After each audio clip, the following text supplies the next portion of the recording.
संगत जुम्मे की तैयारी की बैठे हैं वहदे पे हैं जुम्मे ते सारी संगत आई बैठी है वहदे पे हैं मसीत शाकिर मौलाना थे अपने मोबाइल ते वीडियो तस्वीर बनाता पे रिजवान बलोच बैठे थे झांग दा शहजादा ते चौक मुंडे दा शहजादा ही है हाँ धरती दा नेंद्र सोला ही बैठे है कौन बाकी संगत जुल्ले पे हैं मसीत मिलकों बाकी लव यू थे क्या वीडियो स्किप नहीं करनी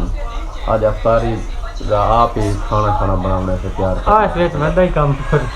सामान गिनन चोर गया उधर सामान गिनन संगत सालानी बनावनी है बिरयानी बनावने संगत आप आज हर से तैयार करनी है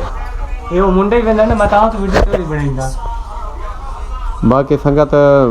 वीडियो स्किप नहीं करनी 100-150 बड़ा मजा आ गया खाना साफ बनाओ अफ्तारी दा